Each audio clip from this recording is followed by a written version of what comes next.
You already know who the fuck it is. Asha Renu. Back in this bitch. For another one. So, what's up, what's up? It's another windy day in Vegas. So we have to do a video in the dungeon, basically, in the hidden crevices of the city. What's up? What's up, what's up? So let me actually put this out. Peace, peace, what's the deal? What's up, London? What's the deal, what's the deal? What's up? So, as y'all hear, it's windy. So, I planned on making a completely different video. So I had to completely switch up the topic and everything and just go straight off the dome because I wouldn't be able to, read the notes, basically what I did yesterday. I wouldn't be able to do that. It's a little bit too windy for me to be outside. So, well, to be outside and, too much wind. See, militant Lord. Yeah, we definitely on that militant shit. But let's get into this shit, all right? The markings of the Antichrist. And again, y'all let me know if it gets too windy, then we just have to reposition. So, but hopefully it's not too crazy. Now, of course, we know that people have this phobia of the numbers 666 as well as the number 13. So much so that if those numbers ever comes up, people get afraid. Let's just say you had a flight on a plane that has 666 on it. People will feel some type of way and would actually change their flight. Like, I don't want to get on that plane. You go to an address, 666. I'm not sure about if I want to go in there. You get where I'm going? What's up, Queen of Success? What's up? So, the number 13. It's probably in your city where there is no 13th Street. I know that's a fact in Los Angeles. Like, there is no 13th Street. Like, that's just how serious they take it. Now, it may be select cities that have a 13th Street, but majority of the cities probably do not because of that superstition, right? Just like if 666 comes up anywhere, people are going to feel some type of way. So, what's good? 666. We already know. So, we also know when we go to the Bible, we hear about this mark of the beast, right? What is this? What is this mark of the beast shit? You said LA of all places, though? Yeah, we know what LA really is, but on the flip side of it, okay, let me break the LA energy down for those who may want to know, or just the whole California energy. I'll break it down for you. From obviously personal experience, right? Just go back in the archives and you can see me, But you have the outlaw mentality in LA, or, the game banging mentality, the hustling mentality, so on and so forth. However, there's a strong religious presence in LA. We can actually tie that into the video because majority of the people there are religious, in particular Christians. But you have a lot of Muslims, you have a lot of Jewish people. LA is mixed, so you're going to see everything. Look at it. Anyway, so on the flip, you got the outlaw energy in LA, and you have a strong religious energy. So even though people may be in the underworld, they still may go to church or whatever, or know people in the church, right? So remember, symbolism. Don't look at it, just an old man. Nah, you may have to run the video back and peep the symbols. Remember, third eye's always open. Let's continue forward. So in LA, there's pretty much a church on every corner. LA has that vibe, especially in the hood, South Central and all that. you're within walking distance. No matter if you stand anywhere in Los Angeles, you're within walking distance of a church. Some form of religious worship, you're within walking distance. It's just that serious. So that's how LA gets a lot of its money, due to the religious energy. But what is the religious energy? Watch my movie. Watch my movie or my video. How to Destroy Your Reality. I believe it's called Chaos Magic 101 or something. I did it a few, and I show you City Hall in Pasadena, and I break down the symbolism for you. Right? So, exactly. Go.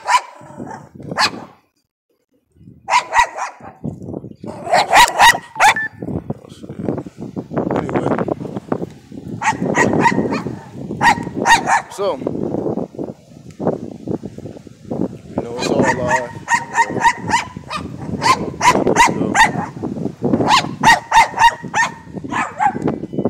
All right. Just gotta, you gotta let nature do its thing. You just gotta let nature do its thing. All right, so in LA, again, you got the outlaw mentality, but then you got the religious mentality, and they do cross each other's at times, where you have gangsters that go to church, then you have church members that are involved in the underworld. So those two worlds blend together, essentially, where you can't really tell the difference at times, right? All right. So you have this demiurge energy, and this is going into Gnosticism, and Sophia from a Gnostic point of view, the creator of the so-called physical world. If we want to take it there, but we can glance over this real quick just to lay a foundation. So, what I noticed in my own personal observations, because I walk the streets, remember I did all my homeless challenges in LA, so I know the streets well. And every time I would run into particular people asking for money, they would be religious. Peace, peace, peace. What's up, Esoteric Dragon, Savage God? What's good? Every time I would run into people asking for money,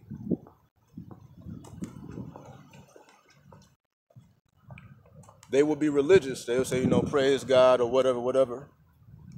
They would be religious. So I started to put two and two together. I'm like, everybody that's fucked up out here are religious. Like I've seen it. Like I've seen what we would deem crazy people, right? Hold on, give me 1 second. I've seen so-called crazy people still be religious-minded, where you can see this person homeless in the cold, still, got chants in their mind, praying to who they deem as Jesus, right? So basically everybody there, not everybody, but a majority of the people, just the majority of the people in America are religious anyway. But let's take this a step further, because we know this is a Christian country. And again, I'm speaking for America. It may be different if you're watching from a different country. But in terms of America, this is a mostly Christian country, right? So Christianity, first and foremost, is a shield of something deeper. What do I mean by that? Whenever they want to justify any wrongdoing, they will take it to Christianity.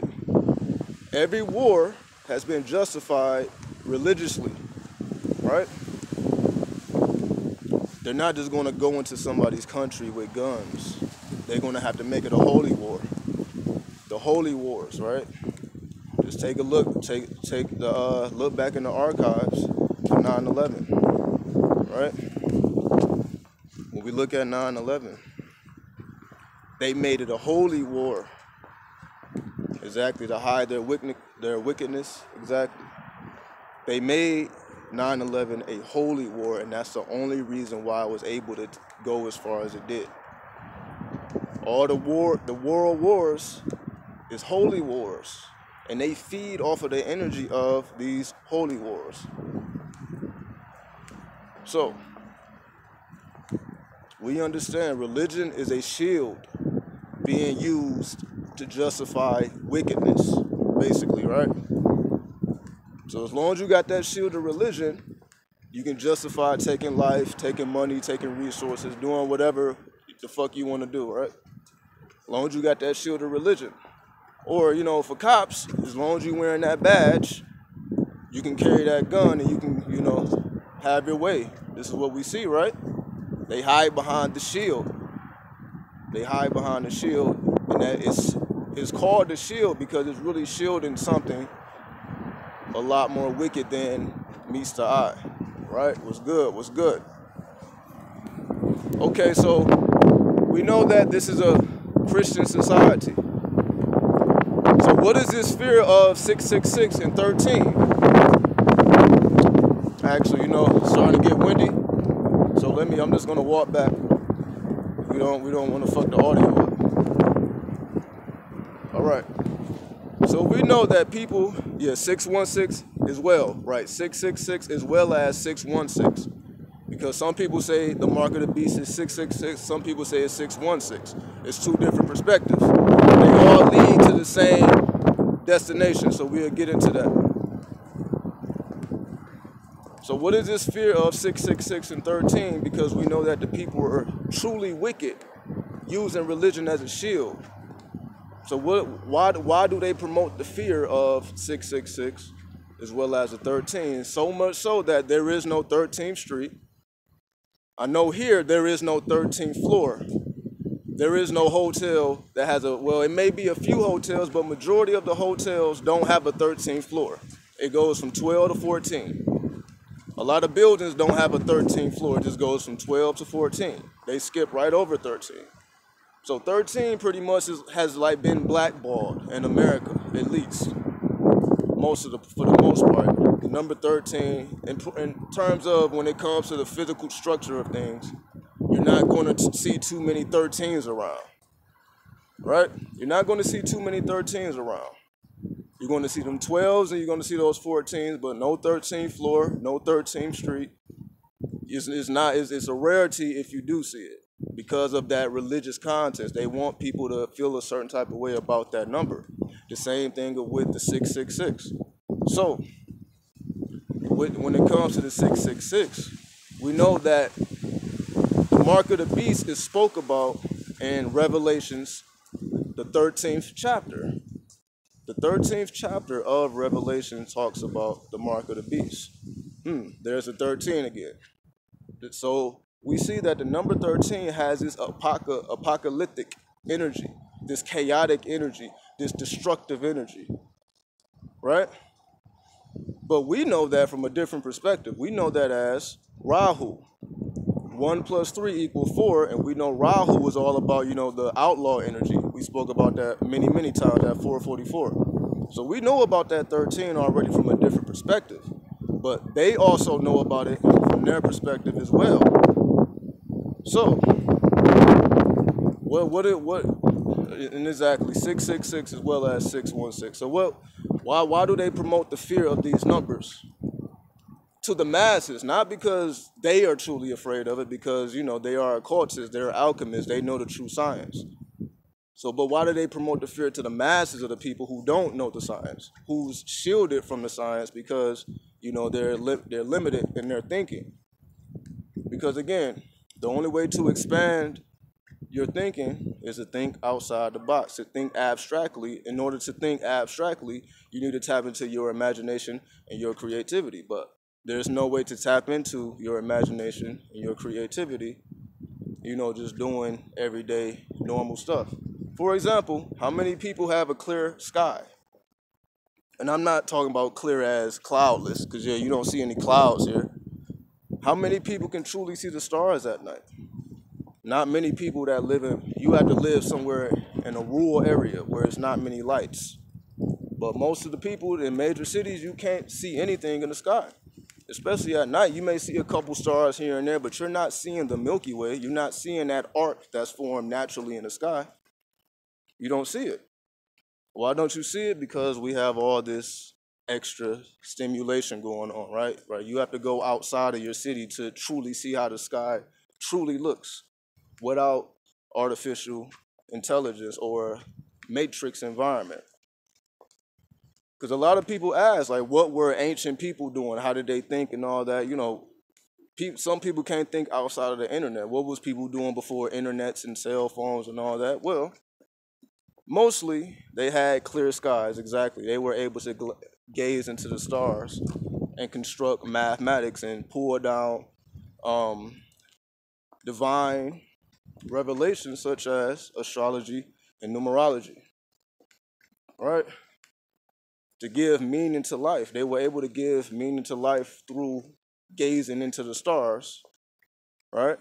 So, this is why we don't have the ability to gaze into the stars, because that's a powerful act of divination, and it will open your third eye instantly. You see a clear sky, how a sky is supposed to look, it's automatic third eye stimulation. So this is why, if nothing else is affected in your city, your sky is, because you can't truly see it in its true form. In other words. So what is this? So what is it 666-616 and this 13? Right? Have I checked Area 51? There is no way to check Area 51 because it's held down by the military. So I couldn't get close to it. But we already know what that is. You know, we all can do our research. But in terms of me personally, we already know that I have no access to any of that. So, I did an experiment. I'm like, okay, let me chant 666, 616, and 13, not all at the same time, separately, just to see what happened. Like, okay, well, like, what's the mystery of these numbers? Why are these numbers pretty much blackballed? But in other words, these numbers are deemed to be wicked numbers, right? What's so wicked about numbers? Yeah. We already know. What's so wicked about numbers or particular formulas? Again, we know that numbers are intelligence. Numbers are intelligence or spirits. They have an intelligence. You can communicate with them. They can send you messages, all that. It's all telepathy, telepathic, right? So we also know that each number breaks down to a shape. Meaning, the same way, let's just say you put sand on a machine and the machine vibrates to the 432 hertz, it would create an image of sacred geometry or the flower of life, whatever you want to call it. So we know vibration affects physical form. Because vibration affects a physical form, because vibration affects physical form or carbon, because 666 is carbon, for those who may not know. I talked all about carbon. I don't even remember the name of the video. It's the last video I did in 2017. So if you can find that video, I talked all about carbon, for those who may not know. So 666 is carbon. So there's a fear of carbon, but what about 13? So we know every numerology sequence breaks down to an image. So every time you chant numbers, let's just say you do it in the dreams. That's why I tell people to chant before you go to sleep, because you will be revealed, an image will come to you of what that sequence represents. So if you chant 666 before you go to sleep, a certain image is going to come to you and reveal its true form. All we see is shadows. This is a physical world. We're not seeing anything in this true form. We don't see anything in this true form in the physical form. If you want to see things in their true form, you have to look at their spiritual essence while in a dream world. So, if you chant any sequence before you go to sleep, you will be revealed an image.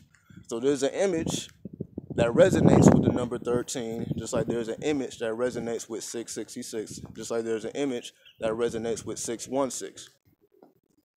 So what about these images says, like, okay, we don't want people fucking with this? Because we know if these people are using a shield of religion and it's not truly religious, we know that whatever they say don't do, we're supposed to do, because why would you listen to somebody or a group of people that's oppressing you? Don't go over here, but we looking like, you see the stillness in my eyes? Oh, don't go over there? All right. You see, I got a steel look. Yeah, we're not going to go over there. This happened to me like one day when I was going up to Devil's Gate. Me and the homie, shout out to Alejandro, we were stopped by the cops. And we told them, we're about to go to Devil's Gate. Then they say, no, don't go up there. They're going to arrest you. You're not supposed to be over there. We were like, oh, word? Okay. They drove off and we continued our journey forward. Because we understand, if you're not strong enough mentally to face the opposition, you weren't supposed to see what you was supposed to see anyway. It was a test, like, all right, the police is going to be watching. You going to still go? Yep. Of course we're going to still go. So, this is why I encourage people to use the numerology so you can figure out what the images are associated with each sequence. When you figure out what the image is, you can start to draw the image with your art. You start to draw the image, or you can find the image online, print it out, put it on your altar. So now you're not just chanting a number. The number has become an image. And when a number becomes an image, now it's affecting your subconscious mind on a different level. Now you're staring into an image. And when you are staring into the image, it's going to unlock certain chambers within you because you have gone through this spiritual process. Right? So, the Antichrist. What is the Antichrist? Well, if we go based off of what religious people, again, I don't want to say religious people, we're going to say Christians. Because that's that type, well, who knows? I don't want to disrespect nobody's way of life. We're just talking about the truth. You know what I mean? I'm not saying telling nobody to switch or convert. Just know the history of what really happened as well as the esoteric version of your spiritual system, and you will be okay. So the esoteric version of Christianity is Gnosticism. So if you study Christianity from a Gnostic point of view, then you can have the truth. You can still be a Christian. So I just want to put that out there. This ain't to offend nobody. It just is what it is. So, the Antichrist. Based on the Bible, or based on how it's taught to us, the Antichrist is going to come and mislead people. Right? They also say Jesus is coming to return to get basically the original people. The people who wasn't misled by the Antichrist, the real Jesus is going to come and, take the 144,000. Peace, peace, peace, queen. Right? This is how it's told to us. So the Antichrist is going to mislead people, then the real Jesus is going to come and take people, to heaven. Right? That's the story. We know that this is allegory. Because nobody is about to appear. Because let's say it did happen. We're going to see how real it gets. Let's just say somebody did appear out of the sky from 2,000 years ago, or from 2,000 years in the future, or some real UFO shit. Like the UFO came down and just talking to motherfuckers, just walking around, like we having a conversation. Yeah, this was what's going on, like real shit, like walking amongst the people type shit. Not just some shit that the government knows or the media knows, like you can walk up to these motherfuckers and really get some shit. Let's just say something like that did happen. Them motherfuckers would be exterminated instantly. They would be exterminated instantly. Why? Because let's just say, okay, they're just teaching people what's actually happening. They don't have no wickedness in their heart. Right? But it will start to awaken the masses. Because if somebody come telling the truth from 2,000 years ago or from 2,000 years in the future, that's dangerous information. Let's just say you knew what the fuck was going to happen in the next 2,000 years. That's dangerous information. Because you can manipulate your way to put yourself in certain positions that other people couldn't. So, if motherfuckers came with the real information, with some real knowledge, and was walking amongst the people and communicating clearly with the people and being truthful and honest with the people, they would be instantly exterminated. How do we know that? All we gotta do is go back to the 60s, go back to the 70s. Right? We know what the fuck happened. It just is what it is. So we know when people come together and they start to rebel against the so-called powers that be, COINTELPRO will be in effect. Somebody is going to be placed, an agent is going to be placed, and is going to destroy the whole thing from the inside out. That's how everything gets destroyed from the inside out. They plant a poison, and that poison spreads. So they're not going to bust in and start capping off people's heads. What they're going to do, they're going to start to slander the people. They're going to kill their image. So this person can be a divine being walking on earth, but they will destroy their image. How do we know? All we got to do is look at the allegory of Jesus. His own homie snitched on him. They didn't find Jesus. They didn't know where the fuck he was. So he was on his outlaw shit. If we really pay attention to the story, he was on his outlaw shit. They didn't know where the fuck he was. He was an outlaw coming amongst the people on some ghostly shit, but the people knew because they felt their energy. And like, yo, there's something about this person. Boom. But he got snitched on by his own homie in exchange for dollars, money, material possessions. He sold out his homie for it, and his homie had a spiritual essence about himself, but he sold him out for material possessions. All right? So they didn't know where he was, but they heard of what he was doing. Like, yo, this motherfucker's going around healing people. He wasn't going around killing people. He wasn't going around lying to the people. He was going around telling people the fucking truth. Healing people and telling them you can do everything I can do. He's not lying to nobody. He's revealing the truth, and he's showing like, yo, you saw what I did, you can do it too. That's why he got his niggas with him. His homies with him. He got his motherfuckers with him. So it ain't just him. Like he wasn't on this egotistical shit. He's teaching people. Like, yo, it's me and the homies, and they walk with me. They're gonna be the next up. Some real man shit, right? However, he got sold out by his own homie. But the next step is it didn't stop there, because then he had to go amongst the people, and the people had to decide whether it was either they was going to assassinate Jesus or some other dude. I think his name was Brutus or some shit. For those who know the story, y'all know what I'm talking about. It was either kill so-called Jesus or kill this other motherfucker. The people chose to kill Jesus. So that's the next level of deepness. So not only did his homie sell him out, he was sold out by his homie, then the people chose for him to be assassinated in the most humiliating way possible. The people chose this thing. So his own homie sold him out for gold, and the people humiliated him in the most dishonorable way, aka character assassination. So they didn't just bust him in the head or just hit him with a spear and he's instantly dead. That's not enough.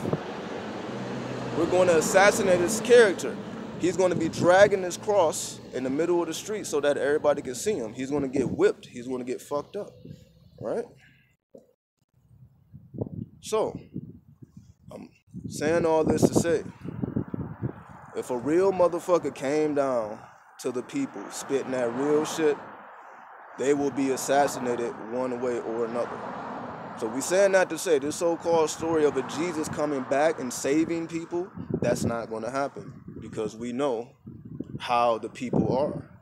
That's why you don't be amongst those who claim to be what they're not, because we know the true nature of people. So that story, that allegory just revealed the true nature of man, or the true nature of people. That's how people are.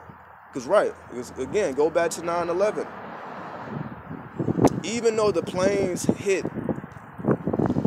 the towers and killed so many people, people were willing to forgive until they made it a holy war. Now it's kill anybody moving that's on the opposite side. The people made that shit happen. We can say it was George Bush, but the people were in agreement because they manipulated the people to get them to believe in a holy war, and that justified it. So the people are now supporting this shit. So nobody feels bad because we going in somebody else's country busting shots. Nobody feels bad. Like, yo, they killed us. This is a holy war. So now you got the whole country back in your actions. So we know the true nature of people. If, you know, certain things are manipulated in a certain fashion or character assassination, they can have their way with you. Once they assassinate your character, nobody's going to feel no type of way because you're getting bust in the head. Nobody's going to feel no type of way because they have assassinated your character. So this image or this story of an actual man or woman coming back and saving people, it's not going to happen. However, when we go to the Antichrist, who's supposed to be misleading people, so we know that the so-called Jesus, isn't coming back. What about where does this leave this Antichrist that's so-called deceiving people and misleading people? Because we see that the Antichrist is different from the so-called Satan or devil, even though, you know, people tend to get all these things mixed up. So we know the Antichrist is not the devil. It's not Lucifer. It's not that. This is a completely different energy. What energy is this? How would you be able to recognize the so-called Antichrist? And that's going into the second section of the video, the Moonchild. What the fuck is a Moonchild?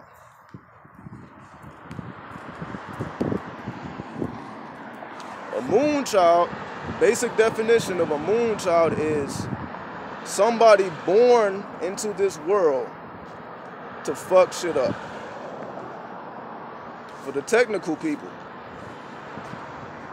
somebody born into this world with a determined idea to disrupt the powers that be. Somebody born with a determined idea to disrupt the powers that be. A determined idea, meaning they are sent from above. Okay.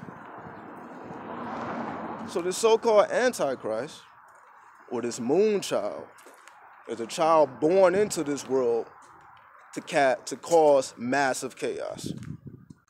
Not in killing people, just disrupting the powers that be by awakening the minds of the people. Right?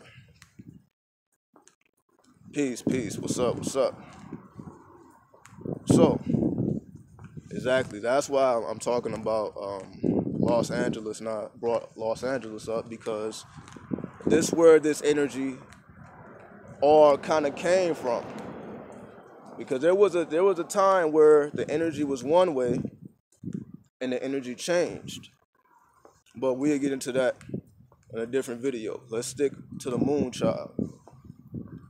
So, the Moonchild, you can say, was something like a Moses. Since we want to go back to the Bible, you can say Moses was a Moonchild. Because when we look at the whole Exodus analogy, we see that he was born a slave, but his mother released him, and he basically was raised in royalty, although he was born a slave. And eventually this truth was revealed to him, and he understood. Peace, peace. What's up, DC? The truth was revealed to him, and he understood that I have to go back and help my own people, because my own people are still slaves. I can't continue to live like royalty when I understand that I am the same as these people that are enslaved. It just will not sit right with me to rule over my own people. I need to free my own people. So once he was awakened to the truth, he abandoned all of his royalty, all of his material possessions, and he went amongst the people. What's up? What's up? What's up? Right? The Moonchild understands you could be royalty in this world if you put your mind to it, if you really wanted to. You have enough intelligence. You have enough mental capacity to be somebody in a position of power. However, because you took the red pill instead of the blue pill, let's go to the Matrix. Since you popped that red pill instead of that blue pill, the blue pill would have put you back to sleep and you just would have been another zombie roaming around this motherfucker, right?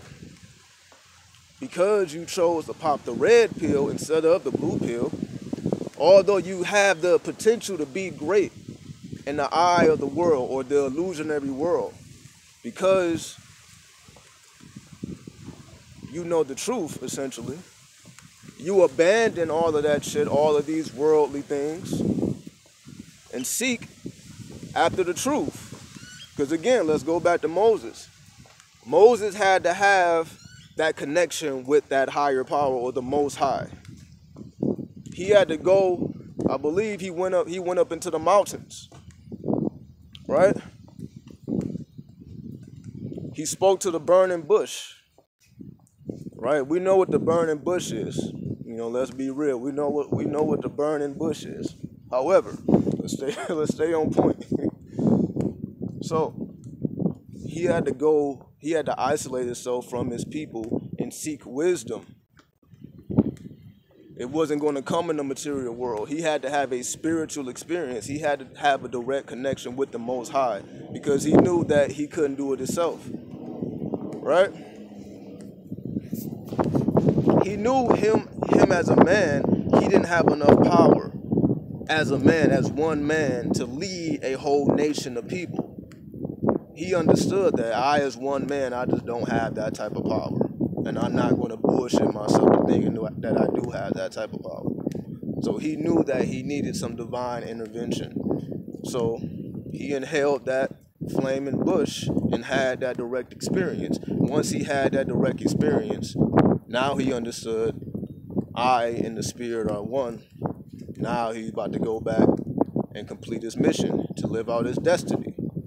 So I'm just bringing that Moses story up because we can all relate to that.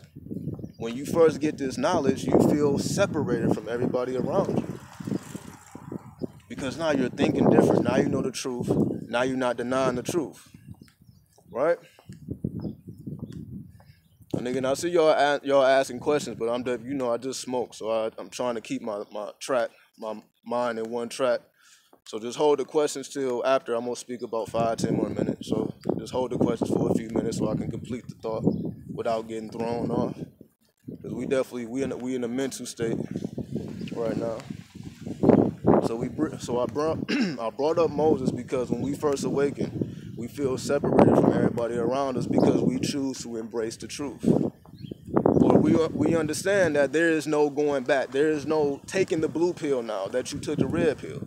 You got to live with the decision you made. Since you decided to pursue truth, then there is no going back. There is no unlearning the truth.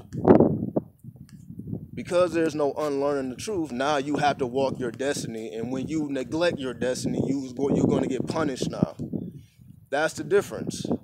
As they say, God watch after the ignorant and babies. Something like that, right? God watches after the ignorant or the blissful and the baby. So people that took the blue pill really don't have to basically deal with their karma. Because we say, how can the masses of people be so evil and just live okay? Because they're ignorant. So they're spared from living with their own, basically, truth. They can get away with doing their wickedness because they're ignorant. Because they didn't choose to take the red pill. If you didn't make the choice to take the red pill, you can't be held to that standard. So that's why we separate ourselves from amongst the people, because we understand that they're not going to have to deal with the karma of not living a certain truth because they never chose to take that pill. So we can't judge them either. That's why we let people be. Yeah, fools and babies, exactly. Thank you for that, fools and babies. You know, I kind of know the quotes, but you know, I haven't studied the Bible in a while. I haven't opened the Bible in some time. So this is just all, you know, this was just, we all came up religious, so we know these stories, you know, front to back, whether we like it or not. So we might as well use them. I'm like, since I know this shit, I might as well use it in some form or fashion. So we understand we can't judge those who chose to take the blue pill because they're not held to the same standards we are. And again, that's why I wore the red shirt today. We on that red pill shit. So when we choose to take the red pill and we start doing blue pill shit, we suffer because we took the red pill and there is no unlearning the truth. So that's where I'm getting at. So we will suffer if we do blue pill shit because we know better and now we're held to a higher standard. Because we're held to a higher standard, that's why we have to put our mind into the spirit and not just the material realm. Somebody who took the blue pill can be strictly physical and be okay in life. Somebody who took the red pill and knows the truth knows that there's more beyond the physical, so you will never be satisfied with the physical. So you have to direct your attention to the spiritual because you know that's the only way for you to liberate yourself. Because you're not going to be able to liberate yourself knowing the truth in this matrix. Because you know there is a matrix in the first place, then you know you have to seek elsewhere for your liberation. Then, the next level is, once you have put in that work,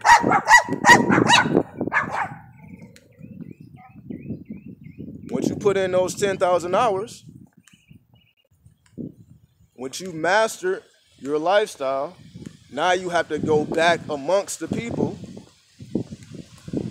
basically the future red pill poppers, not the blue pill poppers, the future red pill poppers, and now you have to be a guide for them. Because you understand that everybody is not going to make the same sacrifices you're going to make, right? You can't expect people to be homeless and seek truth. And I use myself as an example. Just because I was homeless, I'm not going to tell you to do it unless you want to do it, because there's many ways to seek it. However, I'm giving you all this information so that even if you didn't do it, you still got the same information I got. Because I'm revealing everything that I learned, so even if you never do it, you still have the game. So without having to go through that pain and suffering, you're still going to have the wisdom associated with the pain and suffering without having to actually go through it. And the same for the ancestors, right? We didn't have to go through hard times, but they did, but we have the wisdom that they had without having to go through it. So it's just a continuous cycle of life. You know, that's essentially what being a parent is. You just pass along the wisdom so that the child doesn't stumble like you stumble, because you already see the child's future. You see the future already. Because you know what's going on at 6, at 8, at 18, at 24, because you already seen it. So you can guide them in a way where they don't have to go through what you go through and still know what you know. And can transcend what you know because they have a younger mind. So their mind is even more abstract. So if they know what you know, let's just say you teach the spirituality, so by 5, 6, 7, they can be revealing information that even you don't know. Right? So, hold on. Give y'all some visuals.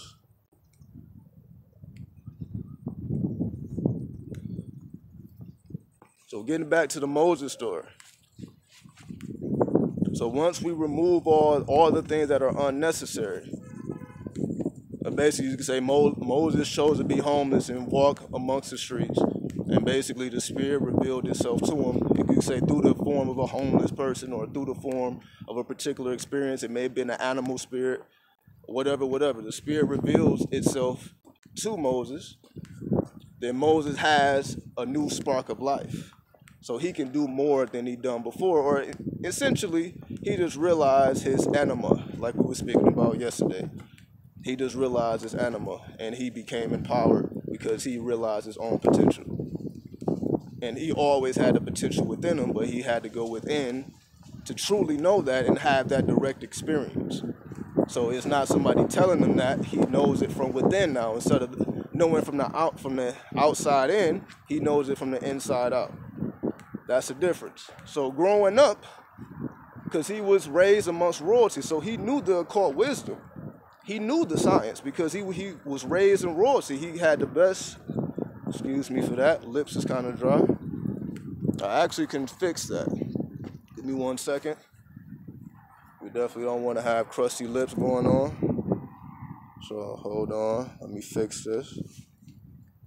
Moses had the occult wisdom because he grew up in royalty. He had the best education you can possibly have at that time. So he knew what the masses didn't. He knew what only the royalty people knew. The royalty people, he knew the royal arts. He knew alchemy. But he didn't truly use it until he abandoned everything else.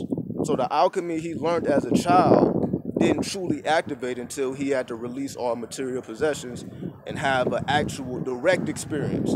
So I'm saying that to say he was hearing that shit all his life. All that occult wisdom, he was hearing it all his life. But he didn't have that direct experience until he abandoned everything and popped that red pill. That's when it all came to life for him. That's the difference. So this is the same thing that we all have to go through as, you know, when you pop that red pill, you go through all of these phases.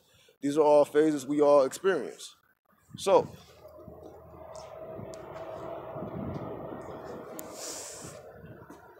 with Moses being an example of a Moonchild, we see that those who even resonate with anything I'm saying, you must be a Moonchild or a lunar child or a person who's interested in the subconscious nature or the unseen realm of things or the spirit realm. Somebody who always had a consciousness beyond the physical. If you even have this consciousness to even think about things other than the physical and actually want to have a direct experience. See, it's one thing. There are people, you can say people philosophize, have philosophies about everything all day. But there's not too many people that's having a direct experience. You can be a philosopher without having a direct experience with a so-called angel or a demon or whoever, right? So,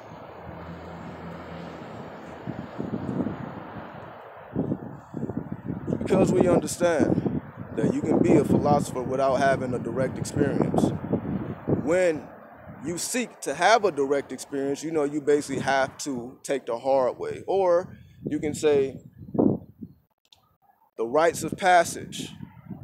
We all had these systems established already, but we know that the only way to have a direct experience is to go against nature or go the Antichrist route. In order for you to have a truly direct spiritual experience, you got to do unhuman-like shit. You have to unhumanize yourself. Like again, to even recognize your dreams, even care about your dreams, to even do any type of spiritual work, you know, you have to have an abstract mind to even take those things seriously. Again, people know everything that I speak about, a lot of people know, but there's very few people that's having direct experiences that can correlate what's really being said and can validate based off of a direct experience. You can go to school and learn everything. You can learn the terminology, you can learn the words, you can learn everything about whatever, but that's not going to give you a direct experience. You have to go out into the field and have a direct experience.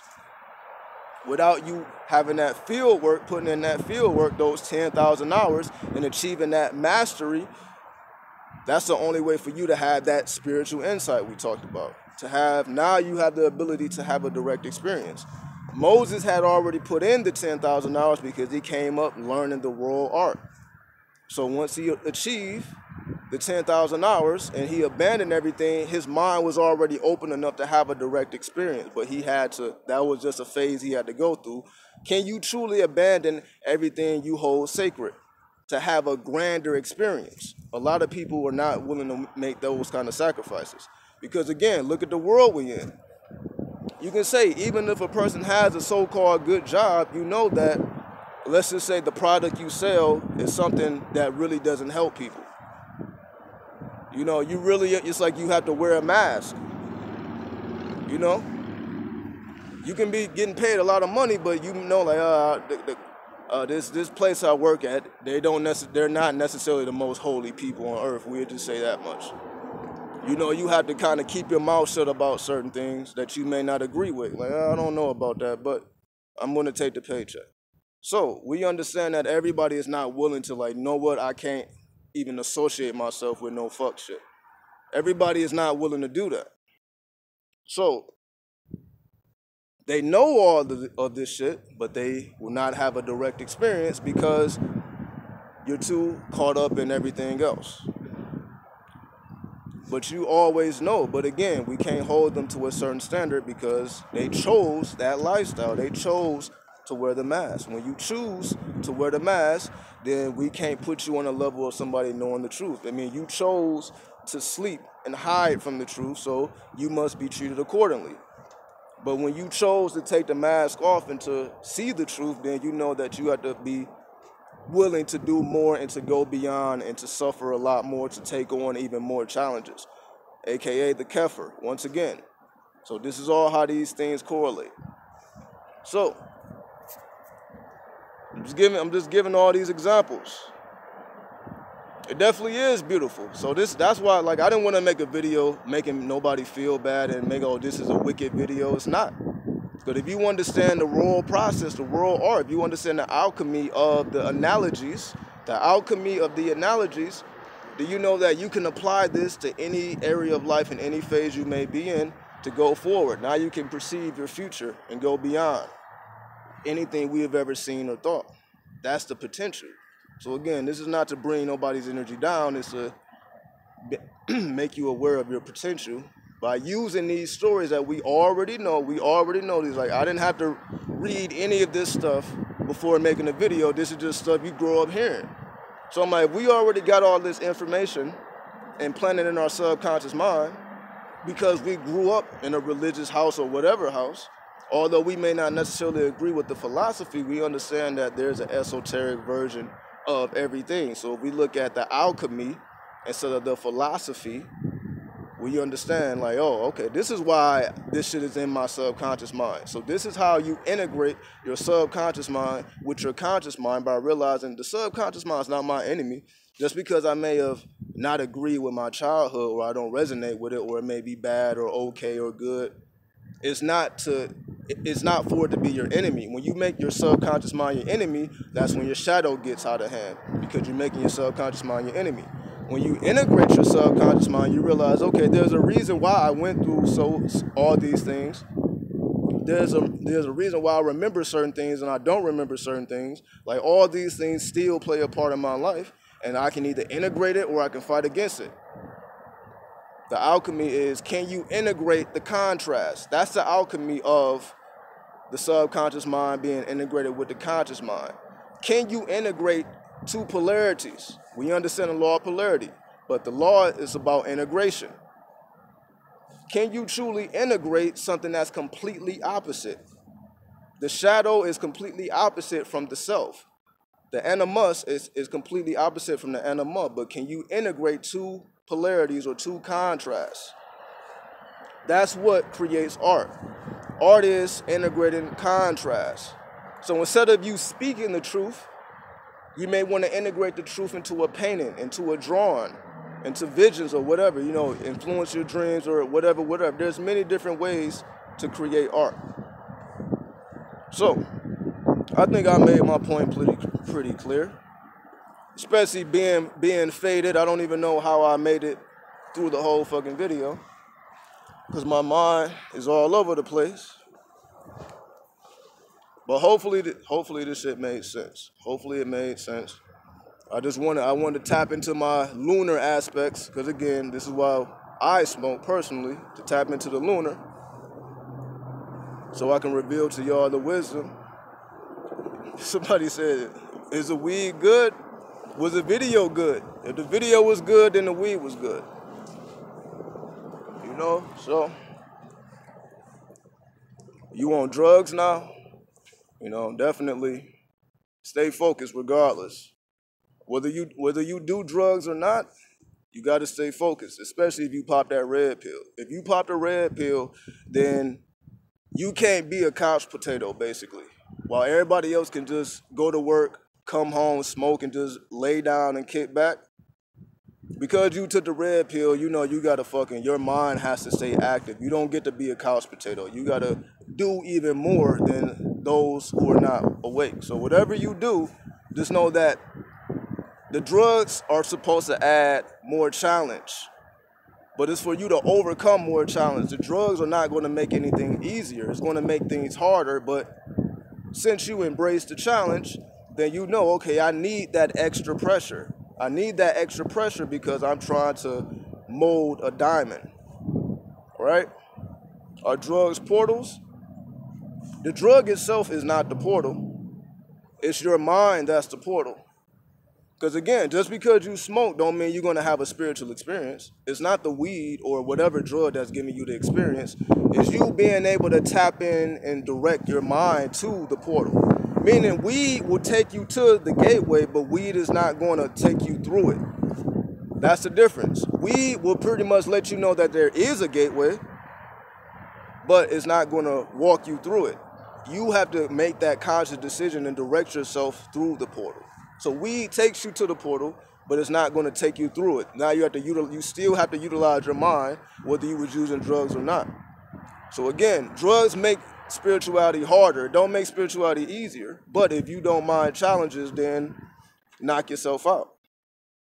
You know what I mean? So just to make that clear, so don't look at the drugs as it's going to make something easier. It's going to actually give you more challenge, but it will offer more reward if you can stay balanced.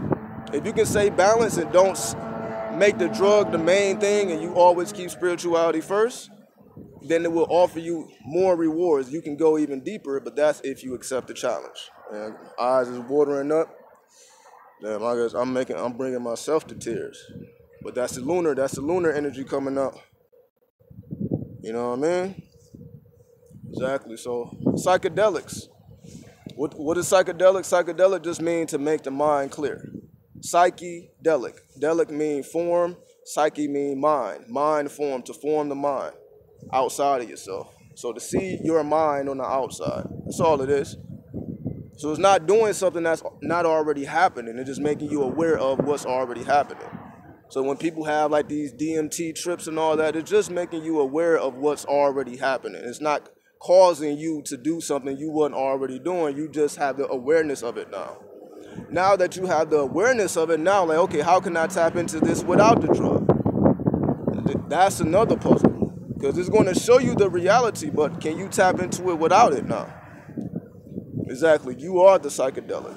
Exactly. It is your own psyche. Your psyche is your own mind, your own shadow, your own subconscious mind. Your own subconscious mind creates reality. So the more integrated your subconscious mind is with your conscious mind, the more or the better you get at reflecting your mind outside of yourself. But the two worlds, or the solar and the moon and the lunar essence, must be integrated. Because if they're always separated or contrast, then you're going to have a hard time doing anything in terms of spiritual or manifestation, because you need to integrate these two contrasts, which is not the easiest thing to do. It may take 10,000 hours to do that. It may take you 7 years just to integrate it. So it's not something that is going to happen overnight, but that's why it's only for a chosen few. Everybody's not willing to put in 7 years of work into spirituality. You know what I mean? And again, that's just to get through the door. That's not even going to reveal to you the deepest secrets. That's just going to get you through the door. When you put in the 10,000 hours, basically your third eye just opens. But it's not going to necessarily tell you where the end of the road is. It just opens you up to see that there is more to the story. That's all wisdom does. All wisdom does is allow you to see, like, yo, there's more to learn. You thought you knew a lot. Oh, shit. When you get wisdom, oh, shit, there's even more to learn. I thought I knew something. I thought I was getting to where you just open yourself up to even more challenge. Like, fuck, I got to learn even more. So the shit never stops. It never stops. Exactly. You 6 years in and you aware it never ends. Exactly. But again, this is not necessarily fun for everybody. Everybody don't give a fuck about this. Some people just want to smoke weed, get high, have sex, bust nuts, and go to the next day. You know, go to work, go home. This is strictly physical. And salute to them. Salute to the blue pill poppers and salute to the red pill poppers. Because again, we all serve a purpose, and it's even that. Can you integrate those two contrasts? Can you integrate the mass consciousness or the collective unconscious with your own subconscious? Can you understand the symbolism on the outside as well as the symbolism on the inside? It's another question you got to ask yourself. It's just really about how much work are you willing to put in to integrate two completely contrasting worlds. So that's why we don't say, yo, there's no excuse why anybody can't be great. Some people can use their skin tone as an excuse. Oh, you know, being a black man in America, you're going to have the white man's foot on your ass. It's not that that is not true. It's just that, are you willing to accept the challenge? That's the real question. Are you willing? Since you know you against all odds, do you accept the challenge? Or you can make it, all right, since you're a woman in America, women are suppressed, women are kicked to the curb, women are mistreated and all that. Are you willing to accept the challenge and still shine? And again, if you're foreign and you're not even from this country, are you going to succeed? Or if you are from this country, are you going to succeed? Don't matter what path or what angle you come from. Everything is a challenge. So people may say, oh, since you white in America, you're already racist. You already think a certain type of way. You already have infinite money. There's people that grew up poor. Just because they got white skin don't mean, you know, they're in the fucking Illuminati or they're in the Ku Klux Klan. Some people are just regular motherfuckers. Some people are hip hop. But again, it's all about, do you accept the challenge? You will be against some odds. You will be against some opposition. But do you accept the challenge? That's the only question you got to ask yourself. If you accept the challenge, then fuck whatever cards you was dealt. You got to play the motherfucking hand you was dealt. It ain't no point in benching and moaning about the hand you was dealt. You just have to learn how to play the hands. You have to learn how to play your cards instead of complaining about, damn, I got a bad hand. You may have a bad hand, but you still may win. You can win with a bad hand if you have enough faith in your own ability and trust in the unknown and the unseen. So we'll stop it right there. You know what I mean? Yeah, so this is when you manifest your mentality outward. You know what I mean? So what else needs to be said? Like I said, I didn't even plan on making this video. Like, as you see, it's windy, so like I couldn't pull out the literature. But again, there's no excuses. We gonna be in this motherfucker every day, regardless of whom or what. Rain, hail, sleet or snow. Sick, healthy, well, bad, good, mad, rain, it's whatever. Y'all gonna see my face every fucking day.